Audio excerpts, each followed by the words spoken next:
하나님의 말씀은 요한복음 1장 35절부터 42절 말씀까지입니다. 찾으셨으면 한 절 한 절씩 교독을 하도록 하시겠습니다. 또 이튿날 요한이 자기 제자 중 두 사람과 함께 섰다가 예수께서 건의심을 보고 말하되 보라 하나님의 어린 양이로다. 두 제자가 그의 말을 듣고 예수를 따르거늘 예수께서 돌이켜 그 따르는 것을 보시고 물어 이르시되 무엇을 구하느냐? 이르되 랍비여 어디 계시오니까 하니 랍비는 번역하면 선생이라. 예수께서 이르시되 와서 보라. 그러므로 그들이 가서 계신 데를 보고 그날 함께 거하니 때가 10시쯤 되었더라. 요한의 말을 듣고 예수를 따르는 두 사람 중에 하나는 시몬 베드로의 형제 안드레라. 그가 먼저 자기의 형제 시몬을 찾아 말하되 우리가 메시아를 만났다 하고 메시아는 번역하면 그리스도라. 데리고 예수께로 오니 예수께서 보시고 이르시되 내가 요한의 아들 시몬이니 장차 게바라 하리라 하시니라. 게바는 번역하면 베드로라.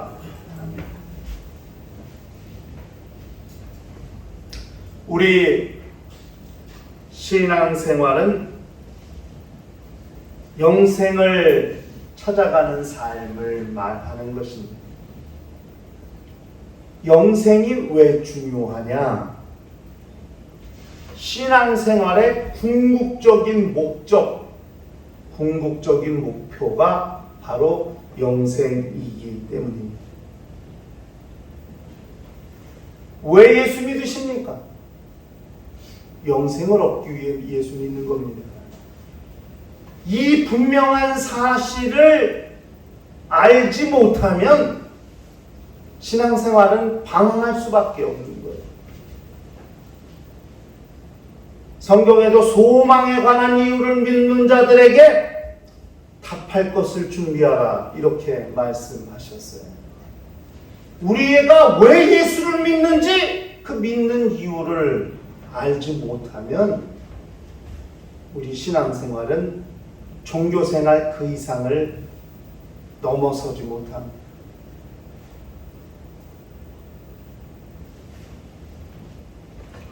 위기가 닥치고 바람이 불고 시험거리가 찾아오면 믿음이 흔들려요. 바람에 나는 갈대처럼 나뭇잎처럼 믿음이 갈팡질팡해. 이게 왜 그런지 아세요? 목적이 없으니까. 목표가 없으니까 그렇게 되는 겁니다. 인생에 어떤 역경을 만나도 나는 영생을 위해서, 영생을 얻기 위해서 신앙생활 한다고 하는 확실한 믿음이 있으면 우리 신앙생활은 배회하거나 방황하지 않는다는 것을 잘 알아야 됩니다. 지금 당장 내가 죽는다 할지라도 나는 하늘에 갈 수 있다. 나는 확실한 믿음이 있어야지. 그 믿음이 없으면 죽음이 그렇게 두려울 수가 없고 가난이 그렇게 무서울 수가 없고 병든다는 것이 그렇게 절망스러울 수가 없는 그런 거죠.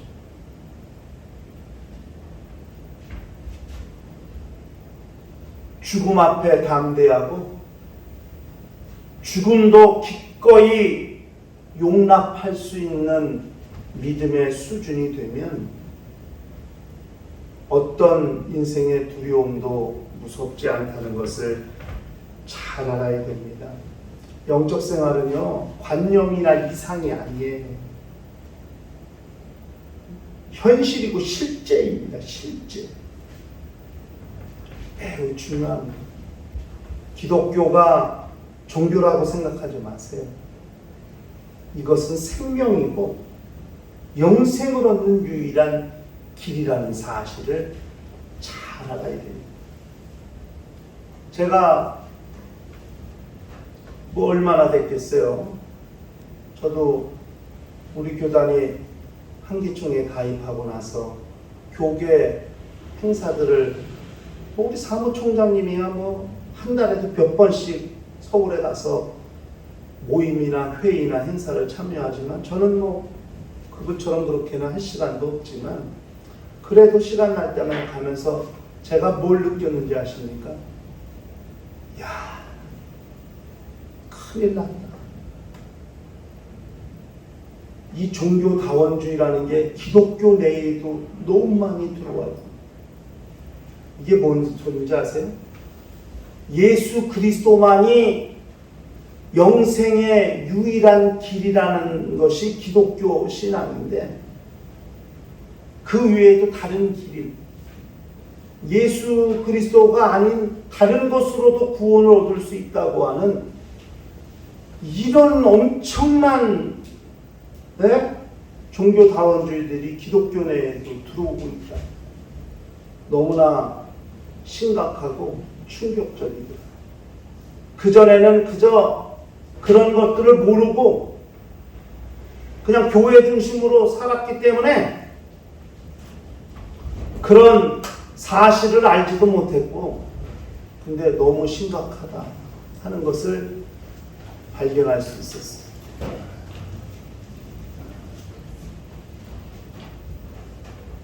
저를 자꾸 종교인이라고 부르는 분들이 계세요.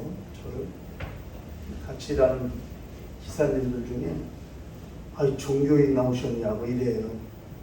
뭐 좋게 안녕하시냐고 인사하고 좋게 그냥 좋게 이해하지만 사실 목사는 종교인이 아니거든요. 모르니까 그렇게 말하는 거죠. 신앙은요 실상, 실제, 현실이에요.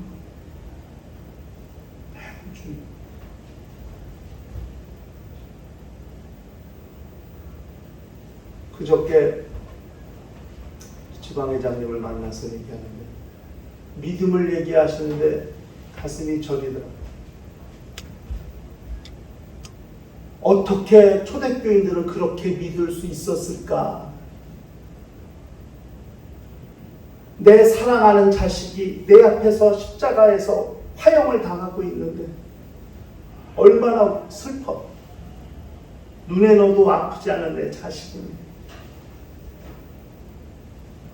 사랑하는 내 남편이 지금 내 옆에서 칼로 목베임을 당했어. 얼마나 슬프고 얼마나 두려워. 다음은 내 차례네. 그렇지 않아요? 그런데도 자기도 목베임을 당한다. 권력 앞에, 총칼 앞에. 그게 믿음이거든요. 동료가, 형제, 자매가 내 눈앞에서 죽어가는 걸 보면서도 예수는 그리스도라는 것을 부인하지 않고 죽어갔던 게 그게 초대교인들의 믿음이거든요. 과연 요즘 그런 사람 찾아볼 수 있을까? 돈 앞에 굴복당하고 권력 앞에 굴복당하고 협박과 강압에 결박당해서 예수를 부인하고 신앙을 부인하는 사람들이 얼마나 많을까? 야, 예수 말고도 다른 거에 다 구원 있어. 그래? 그럼 나 예수 안 할래. 그래, 그렇지. 이렇게 말할 때 여러분 어떻게 생각하시겠어요? 잘했어. 이렇게 말씀하시겠습니까? 중요한 문제입니다. 신앙인들은요, 절대로 넘지 말아야 될 선이 있어요. 신앙인이라면 결코 넘어가지 않아야 될 선이 있어요. 그 선이 뭐냐면 신앙과 불신앙의 경계예요. 하나님과 세상 신의 경계. 그 신을 넘었다는 것, 선을 넘었다는 것은 나는 지금 불신앙과 불순종의 영역에 서 있다는 것을 말해주는 거예요. 이 선을 지키는 것이 믿음이에요. 이 선을 지키려고 싸우는 것이 영적 싸움이에요. 차라리 죽을지언정 나는 이 선을 넘지 않는다. 폴리캅이라고 하는 사도 요한의 제자가 그래서 죽은 거 아니에요? 응? 지금 한순간, 지금 한 번만 예수를 부인하면 당신이 하고 싶은 대로 다 하시오. 이게 로마 제국의 회유책이었어요. 아니 뭐 그럴듯하잖아요? 지금 한번 그냥 나 예수 몰라 해놓고 당신이 하고 싶은 거, 가르치고 싶은 거, 목회하고 싶은 거 다 해라. 얼마나 달콤한 유혹이에요. 모든 핍박을 다 멈추고 모든 강압적인 걸 다 멈추겠다는데, 그런데도 폴리캅은 그걸 거부한 거거든요. 예수께서 나를 한 번도 모른다고 하신 적이 없는데 내가 어떻게 주님을 모른다고 할 수 있냐. 죽은 거예요. 넘지 말아야 할 선을 넘지 않고 지키는 것이 우리 신앙이라는 것을 잘 알아야 합니다. 여러분, 매주 설교를 듣습니다. 이건 제가 목사이기 때문에 하는 말이 아닙니다. 성경에 그렇게 말했습니다. 매주 듣는 설교가 하나님의 말씀이다. 이렇게 생각해야 됩니다. 그것이 자기 영혼의 가장 큰 유익입니다. 데살로니가전서 2장 13절에 그러므로 우리가 하나님께 끊임없이 감사하는 너희가 우리에게 들은 바 하나님의 말씀을 받을 때 사람의 말로 받지 아니하고 하나님의 말씀으로 받으니 진실로 그러하도다. 이 말씀이 또한 너희 믿는 자 가운데서 역사하느니라. 이렇게 말해요. 그 선을 지키는 것이 매우 중요한 겁니다. 오늘 우리가 읽은 이 본문 말씀은 요한복음에 나오는, 공간복음서 말고 이 요한복음에서 말하는 예수께서 당신의 제자를 만드시는 과정을 기록하고 있는 것. 공간복음서는 예수께서 직접 다니시다가 사람을 찾으셨고 그래서 그를 부르셔서 당신의 제자로 만드셨어요. 그러나 요한복음은 그렇게 말씀하지 않아요. 당신이 직접 사람을 찾아 다니신 적이 없어. 사람이 예수를 찾아왔지. 이게 요한복음과 공간복음서가 다른 거예요. 요한복음은 예수를 누구로? 하나님의 아들로 말하기 때문에 어떻게 하나님이 사람을 찾아 나서 신이, 사람이 신을 찾아와야지. 이게 요한복음의 관점이에요.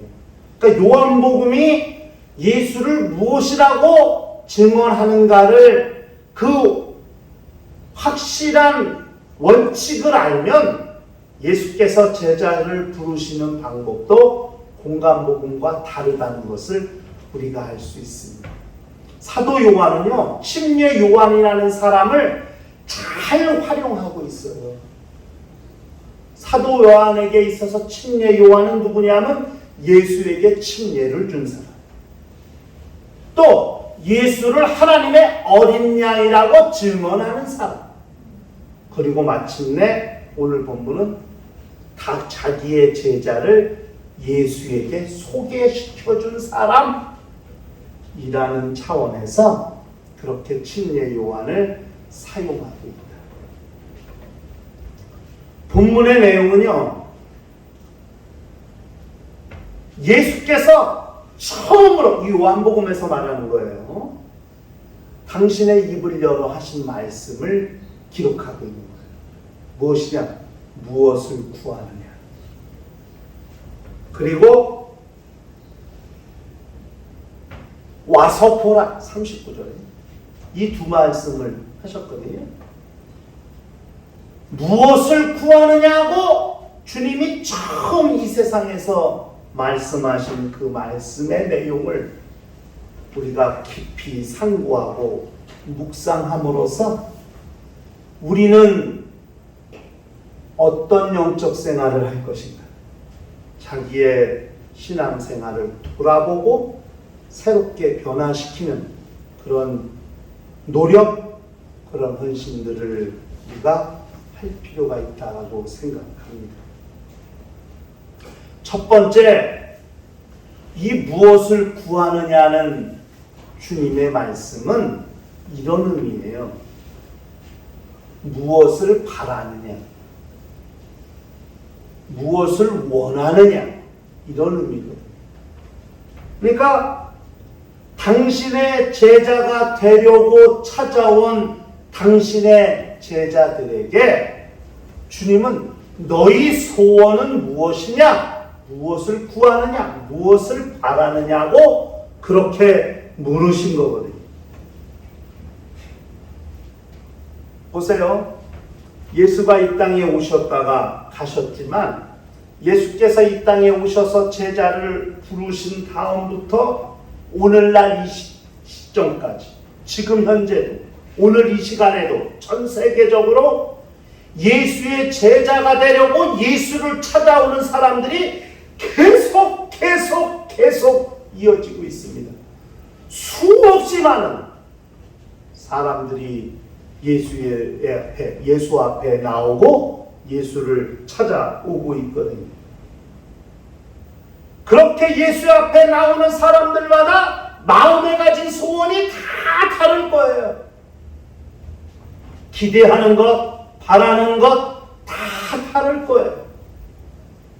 어떤 바람을 가지고, 어떤 기대를 가지고, 어떤 소원을 가지고 예수를 찾아왔는가, 무엇을 구하느냐 물으십니다. 돈을 많이 벌길 원해서 예수를 찾아온 사람은 없었을까요? 아마 그렇다면 그 사람은 가룟 유다와 같은 사람이 될 수도 있었겠죠. 성경의 가룟 유다에 대해서 무엇이라고 말했습니까? 주님이 저는 도적이라 돈꾀를 맡았는데 넣은 것을 훔쳐가비라 이렇게 말했거든요. 가룟 유다가 예수의 제자가 된 것은 그 마음에 돈에 대한 욕심, 물질에 대한 욕망, 돈을 많이 벌려고 하는 그런 마음을 가지고 있었기 때문에 주님을 찾아왔는지도 모르죠.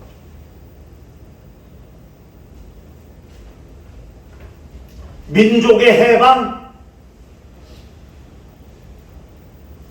이것을 소원하는 사람들은 노동운동, 인권운동과 같은 사람들이 될 수도 있죠.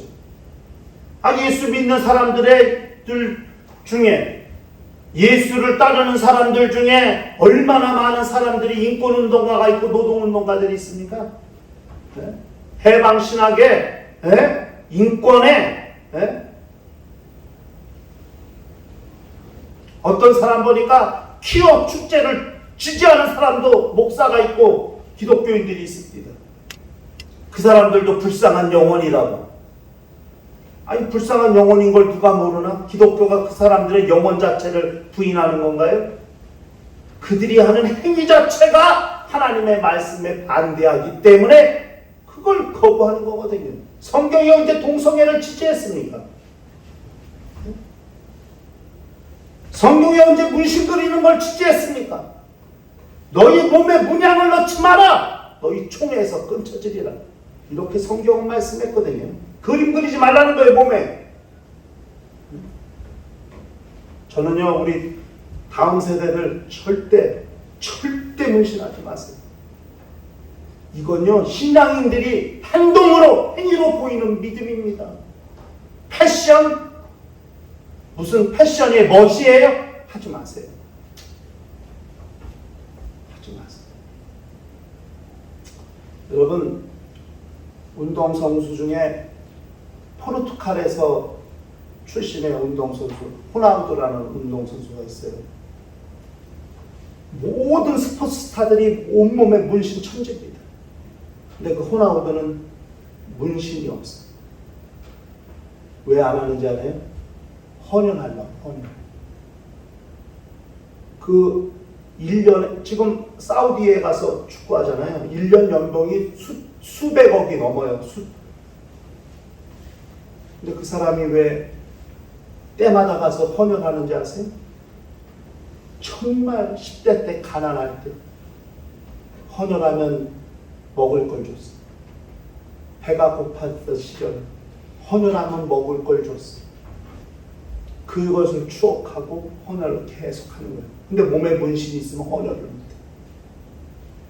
그 사람이 그런 신앙을 가지고 있어요. 누가 뭐래도 몸에 그림을 그리지 않습니다. 무엇을 소원하느냐? 예수 믿으면 출세하기를 원하십니까? 예수 믿고 성공하길 바라십니까?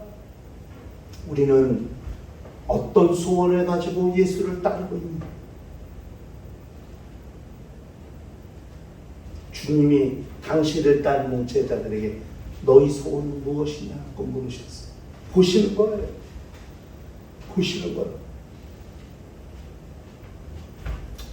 두 번째, 무엇을 구하느냐 하는 말은 무엇을 기도하느냐는 말입니다. 이 구하다는 말이 헬라어로 제테오예요. 제테오가 기도하다, 찾다, 갈망하다, 열망하다, 경배하다, 이런 의미들을 가지고 있거든요. 무엇을 기도하느냐, 무엇을 경배하느냐.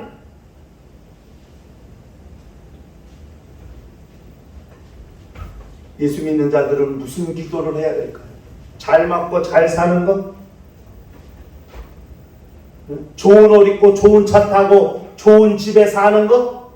그것을 기도해야 될까요? 우리는 무엇을 구해야 될까요? 신앙인들의 기도 자체가 하나님께 경배하는 영적 행위라는 사실을 안다면 우리의 기도는 육신에 잘 먹고 잘 입고 사는 것을 구하는 것이 아니라 우리의 기도가 하나님을 뵙는, 하나님을 경외하는 신앙 행위가 될 수 있도록 해야 한다는 사실을 우리가 기억할 필요가 있어요. 먼저 그 나라와 그 일을 구하라. 그리하면 이 모든 것을 너희에게 더하시리라. 이렇게 말씀했죠. 마태복음 6장 33절. 그런데 진정한 기도, 그게 뭐냐? 우리의 착한 행실, 옳은 행실이 되어야 한다는 것을 잘 알아야 돼요. 바리새인들처럼 시장하기 위해서 마치 자기들이 거룩함을 다른 사람들한테 드러내려고 그렇게 두 무릎을 꿇고 손을 하늘로 올려 아버지야 아버지 하면서 그렇게 기도하는 것에 대하여 주님은 이미 저들은 자기 상을 받았다. 너희는 차라리 기도할 때 은밀한 곳에 골방에 들어가서 기도하라.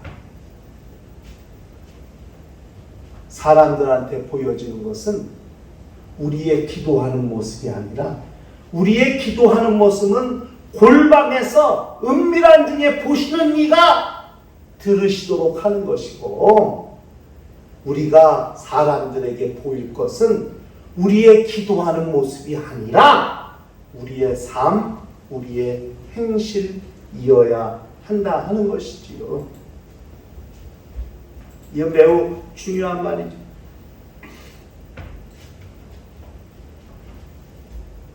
매우 중요한 거죠. 마태복음 5장 16절에 이같이 너희 빛이 사람 앞에 비치게 하여 그들로 너희 착한 행실을 보고 하늘에 계신 너희 아버지께 영광을 돌리게 하라. 그렇게 주님이 말씀하셨습니다. 매우 중요한 말씀 아니겠습니까? 우리는 무엇을 구하는가? 무엇을 기도하는가? 하는 거거든요. 사람들 앞에, 세상 앞에서 우리가 신앙인 것을 어떻게 증명할 것인가? 입술이 아니라 말이 아니라 행동으로 그렇게 우리의 거룩한 삶, 우리의 거룩한 행동이 우리 자신을 누구라고 드러내고 증거할 수 있어야 한다 하는 것이거든요. 주님이 지금 어떤 제자들을 원하시는가를 말해주는 거예요. 너희의 소원은 무엇이냐? 육신의 이익을 위한 소원을 가지고 있느냐? 너희가 기도하는 것은 무엇이냐? 너희가 구하는 것은 무엇이냐? 잘 먹고 잘 사는 것을 위해 기도하겠느냐? 반대로 주님 말씀하시는 거예요.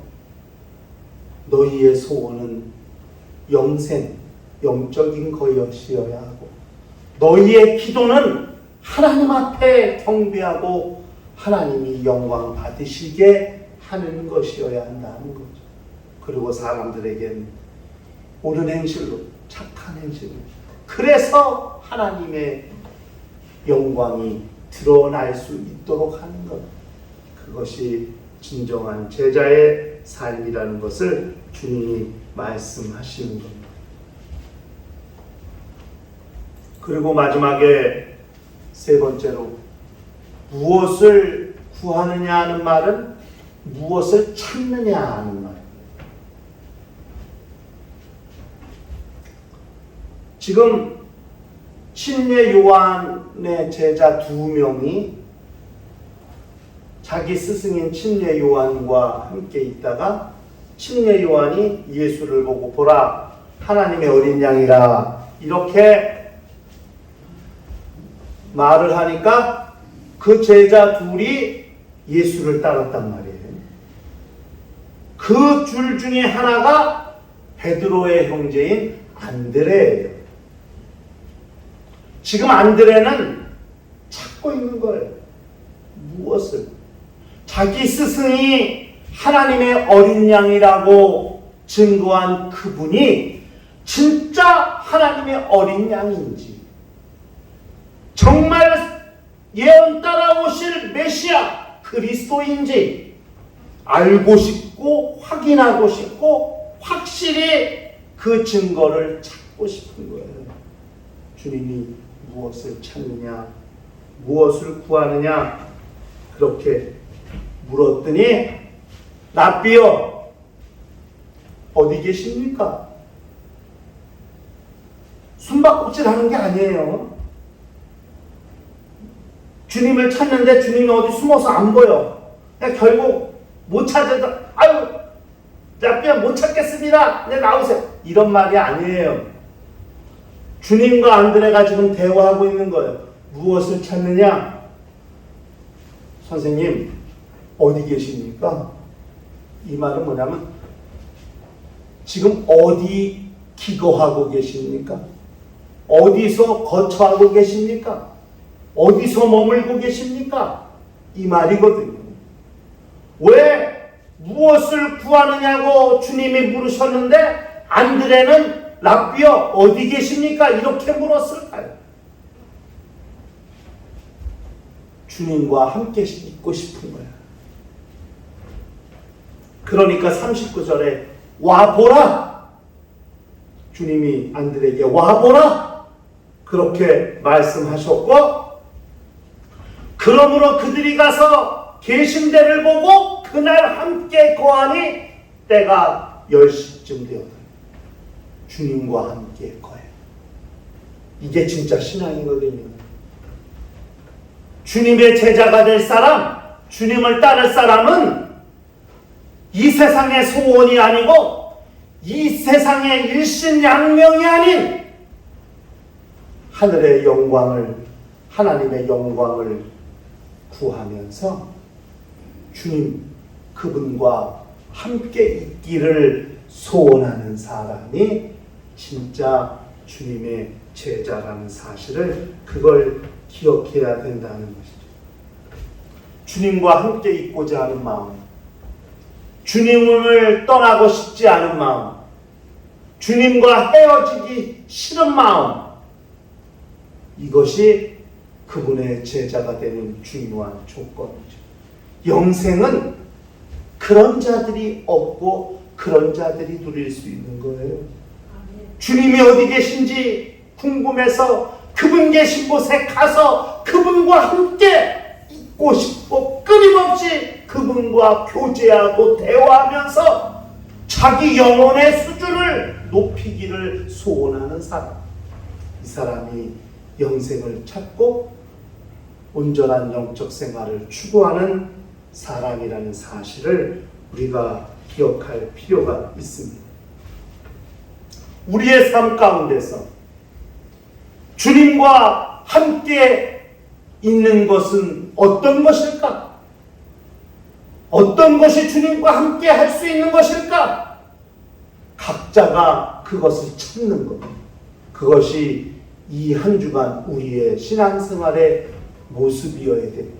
어떤 사람은 성경 말씀을 읽으면서 주님과 함께하기를 소원하는 사람도 있을 거예요. 어떤 사람은 시간을 정해놓고 기도하면서 주님과 함께 있기를 소원하는 사람도 있을 거예요. 어떤 사람은 예배를 사모하며 예배를 드리며 주님을 함께 하고자 하는 사람이 있을 거예요. 어떤 사람은 훌륭한 신앙 서적을 읽으며 자기의 영혼의 양식을 삼고 영혼의 위로를 얻으려고 하는 사람도 있을 거예요. 어떤 사람은 세상의 말이 아닌 믿음의 언어를 여러 번 사용함으로써 내가 하나님께 속한 사람이고 정말 예수를 따르는 사람이라는 사실을 증거하기를 생각하는 사람도 있을 거예요. 각자가 주님과 함께하는 방법이 무엇일까? 그 방법을 고민하고 한 주간의 영적 생활을 관리하면서 그렇게 우리의 신앙생활이 영생을 찾는 삶이라는 것을 지금 안드레도 예수를 찾아온 것, 자기 영혼의 때를 위해 주님을 찾아온 것이라고 그렇게 생각하시고 일평생 영생을 찾으며 주님과 함께하는 거룩한 영적 생활을 이어가는 신령과 가정과 교회가 되시기를 주의 이름으로 축원합니다.